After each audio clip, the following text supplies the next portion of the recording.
আসসালামু আলাইকুম, welcome to matrix academy. আজকে আমি তোমাদেরকে পড়াবো তোমাদের রসায়নের পঞ্চম অধ্যায় রাসায়নিক বন্ধন। তো বেশি দেরি না করে ভিডিওটা শুরু করা যাক। দেখো শুরুতে কি বলা আছে, যোজ্যতা ইলেকট্রন। কারণ যোজ্যতা ইলেকট্রন কি হলো, দেখো যে কোনো একটা পরমাণু, অর্থাৎ যেমন এখানে পটাশিয়াম বলছি, অর্থাৎ কোনো মৌলের ইলেকট্রন বিন্যাসের সর্বশেষ কক্ষপথে যে কয়টা ইলেকট্রন থাকে তাকে বা সেই ইলেকট্রন সংখ্যাকে ওই মৌলের যোজ্যতা ইলেকট্রন বলা হয়। যেমন এখানে পটাশিয়াম এর সর্বশেষ শক্তি স্তরে একটা ইলেকট্রন আছে, তাহলে যোজ্যতা ইলেকট্রন এক। এখানে অক্সিজেনের সর্বশেষ শক্তি স্তরে ইলেকট্রন আছে 1 2 3 4 5 6টা ইলেকট্রন আছে, তাহলে যোজ্যতা ইলেকট্রন সংখ্যা কত? 6। অর্থাৎ যে কোনো মৌলের সর্বশেষ শক্তি স্তরে যে কয়েকটি ইলেকট্রন থাকবে সেটাই হচ্ছে তার যোজ্যতা ইলেকট্রন। এই যে দেখো, সুতরাং পটাশিয়ামের যোজ্যতা ইলেকট্রন কয়টা? একটা, এবং অক্সিজেনের যোজ্যতা ইলেকট্রন 6টা। তাহলে যে কোনো মৌলের তোমার কিন্তু এমসিকিউতে আসতে পারে যে সোডিয়ামের যোজ্যতা ইলেকট্রন কয়টা, সালফারের যোজ্যতা ইলেকট্রন কয়টা, তাহলে কিন্তু তুমি এখন বলতে পারবা।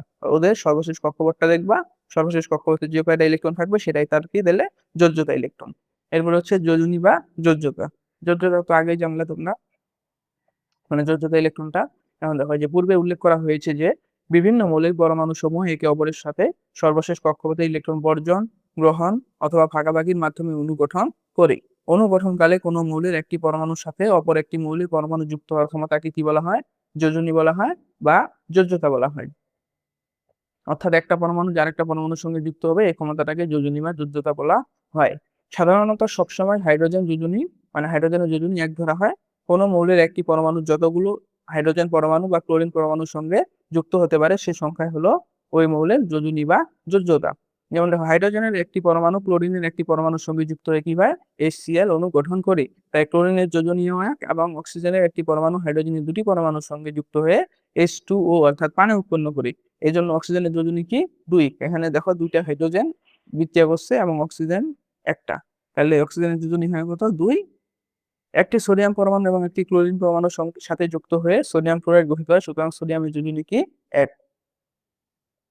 এখন দেখো, এখানে কয়টা হাইড্রোজেন পরমাণুর সঙ্গে যুক্ত হয়েছে? 2টা, এই জন্য এর কিন্তু যোজনী 2। এখানে কয়টা ক্লোরিন পরমাণুর সঙ্গে সোডিয়াম যুক্ত হয়েছে? একটা, এই জন্য এর ক্লোরিন কত? 1। এখন কোনো পরমাণুর সাথে যতটি অক্সিজেন পরমাণু যুক্ত হয় তার সেই সংখ্যা দ্বিগুণ করলে ওই পরমাণুর যোজনী বা যোজ্যতা হয়। যেমন ক্যালসিয়াম এর একটি পরমাণু, ক্যালসিয়ামের একটি পরমাণু একটি অক্সিজেন পরমাণুর সাথে যুক্ত হয়ে ক্যালসিয়াম অক্সাইড তৈরি করে। এখানে অক্সিজেনের পরমাণুর সংখ্যা কয়টা? একটা, এবং এই সংখ্যাকে 2 দ্বারা গুণ করলে কি পাবো আমরা? 2 হবে। কাজে ক্যালসিয়ামের যোজনী কত? 2। কিছু কিছু মৌলের একাধিক যোজনী থাকে। কোনো মৌলের একাধিক যোজনী থাকলে সেই মৌলের যোজনীকে পরিবর্তনশীল যোজনী বলা হয়। যেমন আয়রনের যোজনী, পরিবর্তনশীল যোজনী কত? 2 এবং 3, অর্থাৎ 2 এবং 3 এই দুইটাই হচ্ছে তার আয়রনের যোজনী। এখন দেখো, কোনো মৌলের সর্বোচ্চ যোজনী এবং সক্রিয় যোজনীর পার্থক্যকে ওই মৌলের সুপ্ত যোজনী বলা হয়। যেমন FeCl2 এর Fe এর সক্রিয় যোজনী কত? এখানে এখানে আয়রনের যোজনী কত? 2। এখানে আয়রনের যোজনী কত? 2, কিন্তু আয়রনের সর্বোচ্চ যোজনী কত? 3। এই যে একটা তোমরা দেখলে 2 এবং 3 হচ্ছে তার যোজনী, কিন্তু এখানে আয়রনের যোজনী দেওয়া আছে কত? 2। তাহলে সুপ্ত যোজনী কত হবে? এই যে সর্বোচ্চ যোজনী থেকে সক্রিয় যোজনীটা বিয়োগ দিবা, তাহলে তুমি সুপ্ত যোজনী পাবা। তাহলে 3 থেকে 2 বিয়োগ দিলে হয় 1, তাহলে আয়রনের সুপ্ত যোজনী কত? 1। আবার FeCl3 যৌগে Fe এর যোজনী কত? 3, কিন্তু Fe এর সর্বোচ্চ যোজনী 3। কাজে FeCl3 যৌগে Fe এর সুপ্ত যোজনী কত হবে? 3 থেকে 3 বিয়োগ করলে 0 হয়, 0 হবে। এই যে এখানে তোমাদের মৌলগুলার যোজনীগুলা দিয়ে দেওয়া আছে, এটা একটু তোমরা দেখে নিবা। যেমন আয়রনের যোজনী 2 3, তারপর কপারের যোজনী 1 2, জিঙ্কের যোজনী 2। এখানে হাইড্রোজেনের যোজনীগুলো দেওয়া আছে, সিলভার, ক্লোরিন, ফ্লোরিন, অর্থাৎ সব মৌলের যোজনী দেওয়া আছে। এখন হচ্ছে যৌগমূলক। যৌগমূলক কি সেটা তোমাদেরকে এখন আমি বুঝাই। দেখো, একাধিক মৌলের কতিপয় পরমাণু বা আয়ন পরস্পরের সাথে মিলিত হয়ে ধনাত্মক বা ঋণাত্মক আধান বিশিষ্ট একটি পরমাণু গুচ্ছ তৈরি করে, এবং এটি একটি মৌলের আয়নের ন্যায় আচরণ করে। এ ধরনের পরমাণু গুচ্ছকে যৌগমূলক বলা হয়। অর্থাৎ এক বা একাধিক মৌল তারা কি করবে? পরস্পরের সাথে বিক্রিয়া করবে, বিক্রিয়া করে ধনাত্মক বা ঋণাত্মক আধান বিশিষ্ট একটা পরমাণু গুচ্ছ তৈরি করবে। এবং এরা কি করতে পারবে? এরা চাইলে যে কোনো মৌলের সঙ্গে বিক্রিয়ায় অংশগ্রহণ করতে পারবে, এবং তারা একটা মৌলের মতো, কিন্তু মৌলের আয়নের মতো আচরণ করে। এগুলাকে তাহলে কি বলা হয়? যৌগমূলক বলা হয়। যেমন তুমি এখানে দেখো, এটা কি আছে? অ্যামোনিয়াম NH4+, এর যোজনী কত? 1। এখন দেখো, সে আধান অবস্থায় আছে না? এখন এর চাইলে একটা মৌলের সঙ্গে যুক্ত হইতে পারে, অর্থাৎ সেও একটা পরমাণুর মধ্যে একটা মৌলের সঙ্গে যুক্ত হয়ে বিক্রিয়া করতে হবে, যেমন অ্যামোনিয়া আর ক্লোরিন বিক্রিয়া করলে কি হয়, অ্যামোনিয়া ক্লোরাইড হয়। এগুলাকে তাহলে কি বলা হয়, যৌগমূলক বলা হয়। তোমাকে সব যৌগমূলকের নামগুলা মুখস্থ করতে হবে এবং তাদের আধান, যোজনী এগুলা সব কিন্তু মুখস্থ করতে হবে। এরপর হচ্ছে কি যৌগের রাসায়নিক সংকেত। যৌগের একটি অণুতে যেসব পরমাণু থাকে তাদের প্রতীক ও সংখ্যার মাধ্যমে অণুটিকে প্রকাশ করা হয়। যেমন দুটি হাইড্রোজেন পরমাণু ও একটি অক্সিজেন পরমাণু মিলে পানির H2O একটি অণু গঠিত হয়। এখন H2O হলো পানির অণুর রাসায়নিক সংকেত। সুতরাং মৌল বা যৌগমূলকের প্রতীক বা সংকেত এবং তাদের সংখ্যার মাধ্যমে কোনো যৌগ অণুকে প্রকাশ করায় উক্ত যৌগের রাসায়নিক সংকেত। অর্থাৎ রাসায়নিক সংকেত এখানে বলা আছে। এরপরে বলা আছে কি রাসায়নিক সংকেত লেখার নিয়ম। যে তুমি একটা রাসায়নিক সংকেত কিভাবে লিখবা। দেখো এখানে কয়টা নিয়ম আছে, 3টা নিয়ম।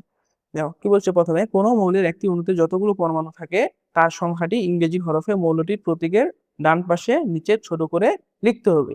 যেমন নাইট্রোজেন অণুতে দুটি পরমাণু থাকে, তাই নাইট্রোজেন অণুর সংখ্যা কি হবে, এই যে N2, এই যে দেখো নিচে ছোট করে 2 লিখছে। আবার অজনের একটি অণুতে 3টি অক্সিজেন পরমাণু থাকে, তাই অজন অণুর সংখ্যা কি হবে, O3, এই যে দেখো O এর নিচে 3 লিখছে।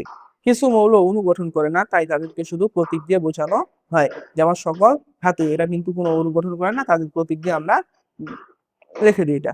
কাজেই আয়রনকে বোঝাতে শুধু এই যে Fe লিখতে হবে। আবার নিষ্ক্রিয় গ্যাসগুলো অণু গঠন করে না, তাই হিলিয়ামকে বোঝাতে শুধু He, অর্থাৎ এই যে হিলিয়ামের প্রতীকটা লিখে দিতে হবে।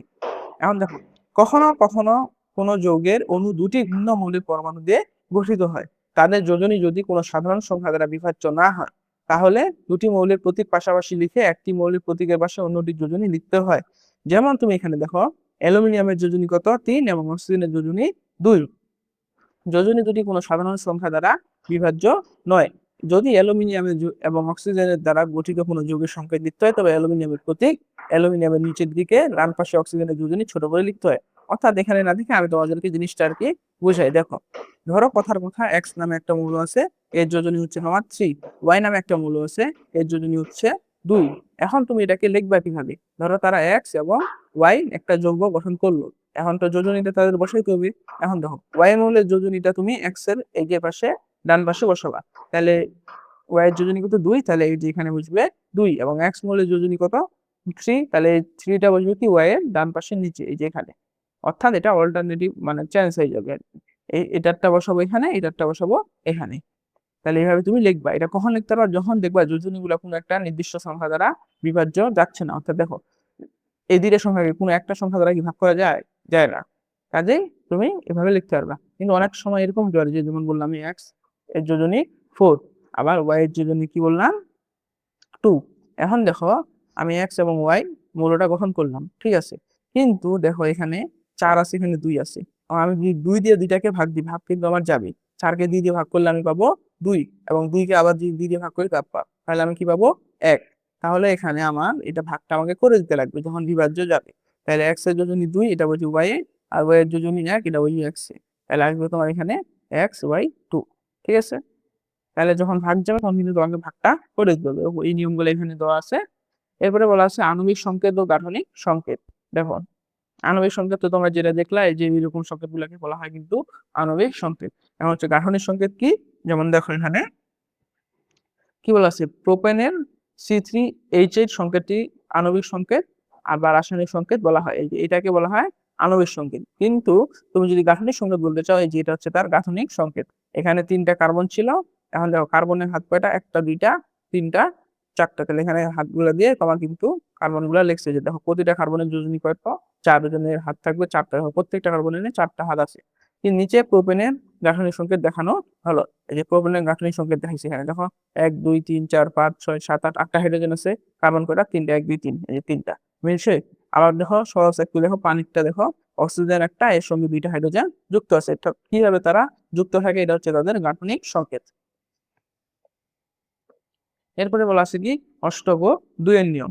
দেখো দেখো, প্রতিটি মৌলই তার সর্বশেষ শক্তি স্তরে নিষ্ক্রিয় গ্যাসের ইলেকট্রন বিন্যাসের প্রবণতা দেখায়। হিলিয়াম ছাড়া সকল নিষ্ক্রিয় গ্যাসের ইলেকট্রন বিন্যাসে সর্বশেষ শক্তি স্তরে 8টি করে ইলেকট্রন বিদ্যমান। অণু গঠনকালে কোনো মৌল ইলেকট্রন গ্রহণ, বর্জন বা ভাগাভাগির মাধ্যমে তার সর্বশেষ শক্তি স্তরে 8টি ইলেকট্রন ধারণের মাধ্যমে নিষ্ক্রিয় গ্যাসের ইলেকট্রন বিন্যাস লাভ করে। একেই কিন্তু অষ্টকের নিয়ম বলা হয়। অর্থাৎ যখন অণু গঠন করে তখন তাদের টার্গেট কি থাকে, যে সর্বশেষ শক্তি স্তরে যাদের 8টা ইলেকট্রন করতে হবে, এটাকে বলা হয় অষ্টক। অষ্টকের নিয়ম।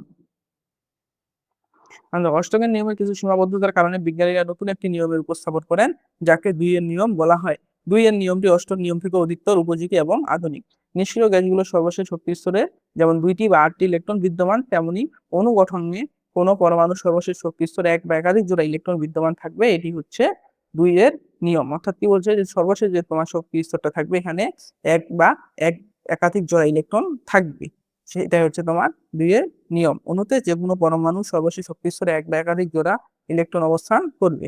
যেমন কি দেখো, বেরিলিয়াম ডাইক্লোরাইড অণুর কেন্দ্রীয় পরমাণু বেরিলিয়াম এর সর্বশেষ শক্তি স্তরে কয় জোড়া ইলেকট্রন আছে? ২ জোড়া, অর্থাৎ 4টা ইলেকট্রন বিদ্যমান। আবার BF3 অণু কেন্দ্রীয় পরমাণু বি এর সর্বশেষ শক্তি স্তরে 3 জোড়া ইলেকট্রন, অর্থাৎ 6টা ইলেকট্রন বিদ্যমান। এগুলো তোমাদেরকে দেখাইছে একটু। এটা একটু ভালো মতো তোমরা একটু রিডিং করে নিবা। এবার বলা হচ্ছে নিষ্ক্রিয় গ্যাস এবং এর স্থিতিশীলতা। এখন তোমাকে এই নিষ্ক্রিয় গ্যাস নিয়ে বলা আছে, তোমরা তো জানো, যাদের সর্বশেষ শক্তি স্তরে 8টা ইলেকট্রন আছে, তারা সবাই কিন্তু নিষ্ক্রিয় গ্যাস। এই যে হিলিয়ামে কিন্তু 2টা আছে। বাকি সবগুলা দেখো তুমি সর্বশেষ শক্তি স্তর দেখো 8টা করে ইলেকট্রন আছে। এটা একটু তোমরা রিডিং করবা ভালো মতো এভাবে পর্যন্ত। এরপরে দেখো ক্যাটায়ন এবং অ্যানায়ন। সহজ কথায় কি, ক্যাটায়ন হচ্ছে যখন কোনো মৌল ইলেকট্রন ত্যাগ করে ধনাত্মক আয়নে পরিণত হয়, সেটাকে বলা হয় ক্যাটায়ন। আর যখন কোনো ইলেকট্রন যখন কোনো মৌল ইলেকট্রন গ্রহণ করে ঋণাত্মক আয়নে পরিণত হয়, তখন সেটাকে বলা হয় অ্যানায়ন। অর্থাৎ ধনাত্মক আধানযুক্ত মৌলকে বলা হয় ক্যাটায়ন, আর ঋণাত্মক আধানযুক্ত মৌলকে বলা হয় অ্যানায়ন। এটা একটু ভালো মতো পড়বা। এখানে দেখাইছে যে কিভাবে ডি ইলেকট্রন ত্যাগ করে। এরপরে তোমাদের মূলত পড়া হচ্ছে যে বন্ধন। বন্ধন হচ্ছে এখানে 3 ধরনের দেওয়া আছে। একটা হচ্ছে আয়নিক বন্ধন বা তড়িৎযোজী বন্ধন, এরপরে সমযোজী বন্ধন, এরপর হচ্ছে তোমাদের ধাতব বন্ধন। দেখো, আমরা ইতিমধ্যে জেনেছি যে ধাতুগুলোর আয়নীকরণ শক্তির মান অনেক কম হয়। এরা অতি সহজে সর্বশেষ শক্তি স্তরের এক বা একাধিক ইলেকট্রন ত্যাগ করে ধনাত্মক আধান বিশিষ্ট আয়ন বা ক্যাটায়নে পরিণত হয়। আবার অধাতুগুলোর ইলেকট্রন আসক্তির মান বেশি হয়। এরা সহজেই সর্বশেষ শক্তি স্তরে এক বা একাধিক ইলেকট্রন গ্রহণ করে ঋণাত্মক আধান বিশিষ্ট আয়ন বা অ্যানায়নে পরিণত হয়। অর্থাৎ এখানে বলছে ধাতুগুলা কি করে ইলেকট্রন গ্রহণ করে, আর যেগুলো অধাতুগুলো আছে সেগুলা কি ধাতুগুলা ইলেকট্রন ত্যাগ করে, আর সেই ত্যাগ করা ইলেকট্রনটা অধাতুগুলা গ্রহণ করে। এখন দেখো এখানে কি বলছে, এভাবে সৃষ্ট এক বিপরীত আধানের ক্যাটায়ন এবং অ্যানায়নের মধ্যে স্থির বৈদ্যুতিক আকর্ষণ বল বা ইলেকট্রোস্ট্যাটিক বল কাজ করে। এই ইলেকট্রোস্ট্যাটিক বল বা কুলম্ব আকর্ষণ বলের ফলে তারা একে অপরের সঙ্গে যুক্ত থাকে। অর্থাৎ তারা যখন, যেমন সোডিয়াম এবং ক্লোরিন, ধরো সোডিয়াম ইলেকট্রন ত্যাগ করলো, ক্লোরিন ইলেকট্রন গ্রহণ করলো, করে তারা কিন্তু যুক্ত অবস্থায় থাকে। এখন কি বলের মাধ্যমে যুক্ত থাকে? এই যে এই ইলেকট্রোস্ট্যাটিক বল বা কুলম্ব আকর্ষণ বল, এই বলটার কারণে তারা কিন্তু যুক্ত থাকে। কি বলছে, যে আকর্ষণের ফলে ক্যাটায়ন ও অ্যানায়ন পরস্পরের সাথে যুক্ত থাকে, সেটিকে আয়নিক বা তড়িৎযোজী বলা হয়।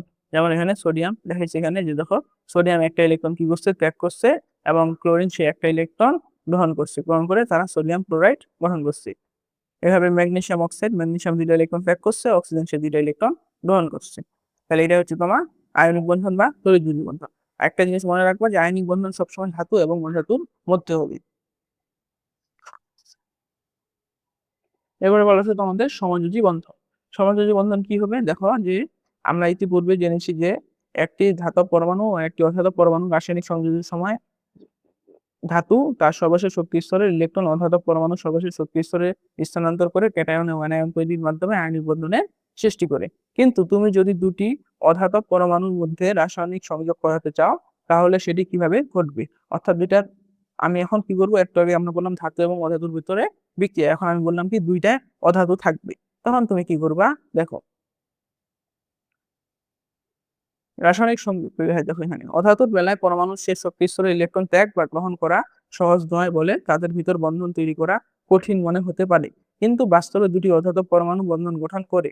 যেমন দুটি ক্লোরিন অধাতু পরমাণু যখন কাছাকাছি রাখা হয়, তখন তাদের মধ্যে এক ধরনের রাসায়নিক বন্ধন গঠিত হয়ে ক্লোরিন অণুতে পরিণত হয়। এখানে প্রশ্ন হলো, দুটি অধাতব ক্লোরিন পরমাণু একে অপরের সাথে বন্ধন কিভাবে তৈরি করলো? এখন দেখো তুমি, যে ক্লোরিনের সর্বশেষ শক্তি স্তরে ইলেকট্রন বিন্যাসটা দেখো, এটা হচ্ছে তার সর্বশেষ শক্তি স্তর, ইলেকট্রন কয়টা আছে এখানে? 7টা। এখন ক্লোরিনের সর্বশেষ শক্তি স্তরে 7টা ইলেকট্রন থাকায় ক্লোরিন পরমাণু সর্বশেষ শক্তি স্তরে ইলেকট্রন প্রদান করতে চাইবে না, বরং গ্রহণের প্রবণতা দেখাবে। কারণ তার শুধু একটা দরকার, সে কি ত্যাগ করবে? ত্যাগ করবে না। তার দরকার একটা ইলেকট্রন, সে তাই গ্রহণ করার প্রবণতা দেখাবে। কিন্তু দাতা পরমাণু না থাকায় গ্রহণ প্রক্রিয়াও ঘটবে না। অর্থাৎ কেউ যদি ইলেকট্রনটাকে না দেয়, সে কিভাবে গ্রহণ করবে? তাই দুটি ক্লোরিন পরমাণু কাছাকাছি এলে প্রত্যেকটি পরমাণু সর্বশেষ শক্তি স্তর থেকে একটি করে ইলেকট্রন এসে জোড়বদ্ধ হয়, এবং ওই ইলেকট্রন জোড় উভয় পরমাণু নিউক্লিয়াসের মাঝামাঝি অবস্থান করে।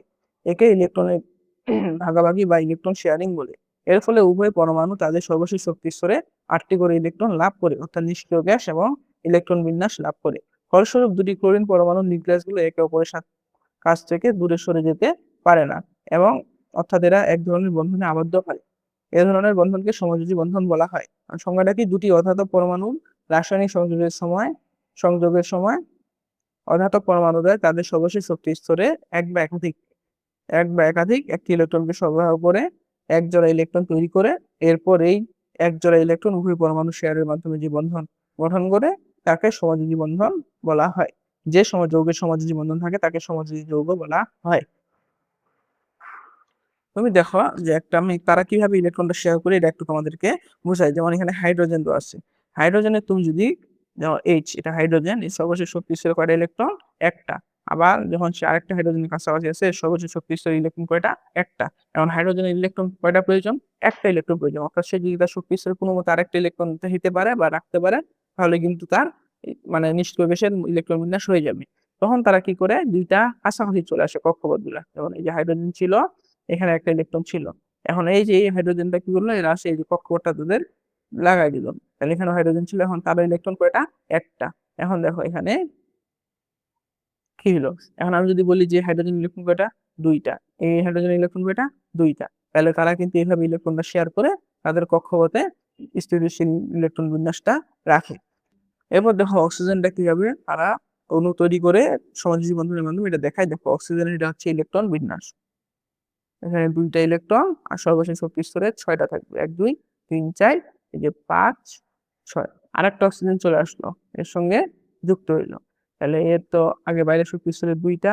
এখন দেখো এখানে 1 2 3 4 আর লাগে দুইটা হচ্ছে এই যে এখানে তারা যুক্ত হয়ে গেল।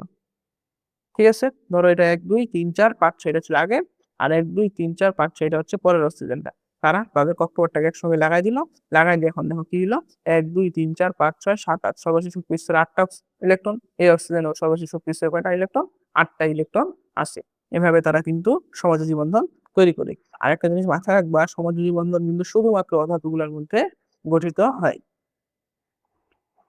এরপর হচ্ছে আয়নিক ও সমযোজী যৌগের বৈশিষ্ট্য। দেখো গলনাঙ্ক, স্ফুটনাঙ্ক নিয়ে বলা আছে। গলনাঙ্ক কি? যে তাপমাত্রায় কোনো বস্তু গলতে শুরু করে সেটাই তার গলনাঙ্ক। আর স্ফুটনাঙ্ক যে তাপমাত্রায় কোনো বস্তু ফুটতে শুরু করে বা বাষ্পে পরিণত হওয়া শুরু করে সেটা হচ্ছে তার স্ফুটনাঙ্ক।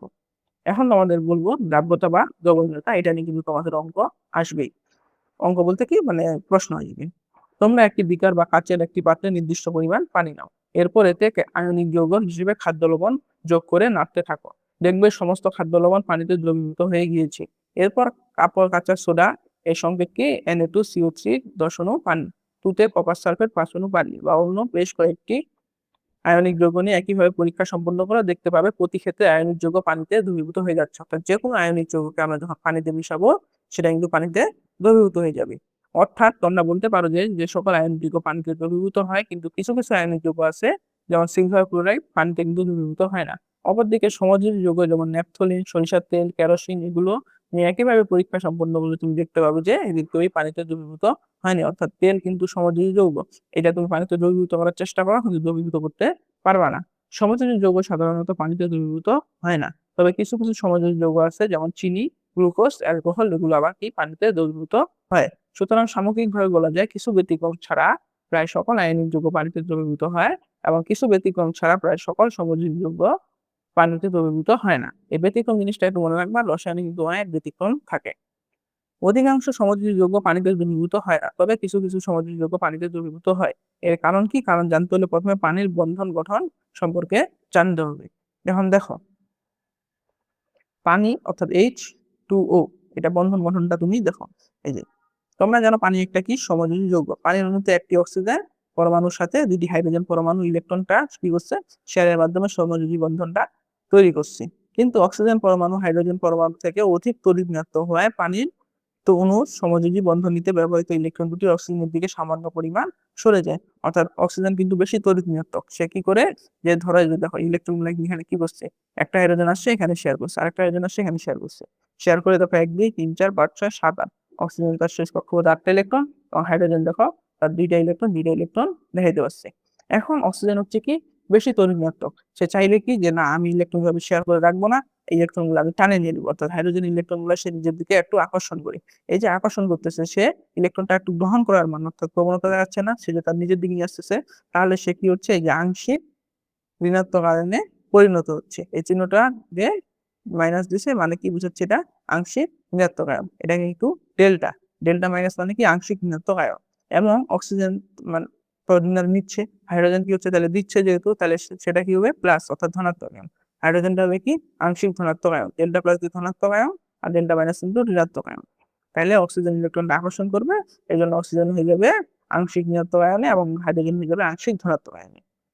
তারপরে দেখো এখন পরমাণুগুলো এই যে হ্যাঁ এই যে কারণে অক্সিজেন পরমাণু আংশিক ঋণাত্মক আধান ও হাইড্রোজেন পরমাণু আংশিক ধনাত্মক আধান প্রাপ্ত হয়, অর্থাৎ পানির অণুতে আংশিক ধনাত্মক এবং আংশিক ঋণাত্মক প্রান্তের সৃষ্টি হয়। এরকম ধনাত্মক ও ঋণাত্মক আধান প্রাপ্ত সমযোজী যৌগকে পোলার সমযোজী যৌগ বলা হয়। অর্থাৎ যে সকল যৌগ এরকম থাকে সেগুলোকে বলা হয় পোলার সমযোজী যৌগ। সুতরাং পানি একটি পোলার সমযোজী যৌগ এবং দ্রাবক হিসেবে পানি একটি পোলার দ্রাবক।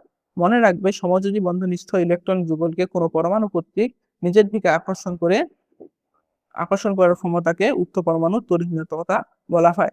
প্লাস ডেল্টা এবং মাইনাস ডেল্টা ও ডেল্টা মাইনাস দিয়ে যথাক্রমে আংশিক ধনাত্মক ও আংশিক ঋণাত্মক আয়নকে বোঝানো হয়েছে। এখন পোলার দ্রাবকে আয়নিক যৌগ যোগ করলে পানির অণুগুলোর ধনাত্মক প্রান্ত আয়নিক যৌগের ঋণাত্মক প্রান্ত বা অন্য প্রান্ত বা এনএমকে আকর্ষণ করে, একইভাবে পানির অণুর ঋণাত্মক প্রান্ত আয়নিক যৌগের ধনাত্মক প্রান্ত বা ক্যাটায়নকে আকর্ষণ করে। অর্থাৎ তুমি ধরো সোডিয়াম ক্লোরাইডকে পানিতে মিশাইলাম, তাহলে ঘটনাটা কি হবে দেখো, পানিতে আছে কি আংশিক ধনাত্মক এবং ঋণাত্মক। এখন সোডিয়ামে আবার দেখো তোমার ধরে নাও এখানে লিস আছে কি তোমার প্লাস এবং ও আছে মাইনাসে। আর পানিতে যখন আমি লবণ দিলাম তখন দেখলাম কি সোডিয়াম প্লাস হয়ে আছে, আবার কি হয়ে আছে ক্লোরিন মাইনাস হয়ে আছে। তাহলে এটা আলাদা আলাদা এভাবে হয়ে যাবে, অর্থাৎ এই প্লাস এই মাইনাসকে আকর্ষণ করবে, আবার এই প্লাস এই মাইনাসকে আকর্ষণ করবে, আকর্ষণ করে তারা আলাদা হয়ে যাবে। এভাবে কিন্তু পানিতে আয়নিক যৌগগুলো মিশে যায়। এখানে এটা সুন্দরভাবে ব্যাখ্যা করে বলা আছে। এবার হচ্ছে বিদ্যুৎ পরিবাহিতা। একটি বিকারে খাদ্য লবণের জলীয় দ্রবণ এবং অন্য একটি বিকারে চিনি জলীয় দ্রবণ নাও। এবার উভয় দ্রবণে ইলেকট্রোড হিসেবে দুটি গ্রাফের দ্বন্দ্ব কিংবা যে কোনো ধাতব দ্বন্দ্ব দ্বয়ের সাথে ছবিতে দেখানো হয়ে ব্যাটারি ও বাল্ব যুক্ত করে বর্তনী পূর্ণ করো। এরপর পর্যবেক্ষণ করো, কি দেখলে দেখবে যে খাদ্য দ্রবণযুক্ত বর্তনীতে বাল্ব জ্বলছে, কিন্তু চিনি জলীয় দ্রবণযুক্ত বর্তনীতে বাল্ব জ্বলছে না।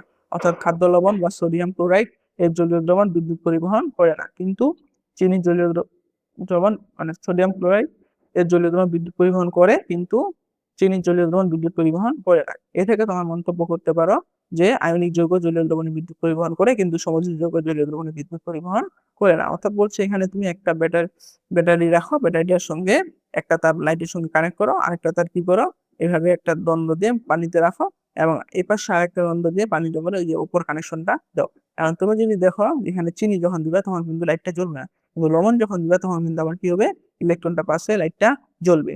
এর কারণ কি? এর কারণ তোমরা নিশ্চয়ই অনুমান করতে পারছো যে বিদ্যুৎ পরিবহনের জন্য প্রয়োজন বিচ্ছিন্ন ধনাত্মক বা ঋণাত্মক আয়ন।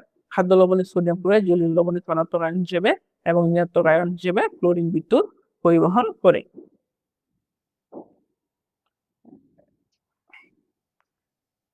এবার হচ্ছে ধাতব বন্ধন, ধাতব ধাতু মিলে যে বন্ধন গঠন করে সেটা হচ্ছে ধাতব বন্ধন। এটা তোমরা বুঝতে পারছো।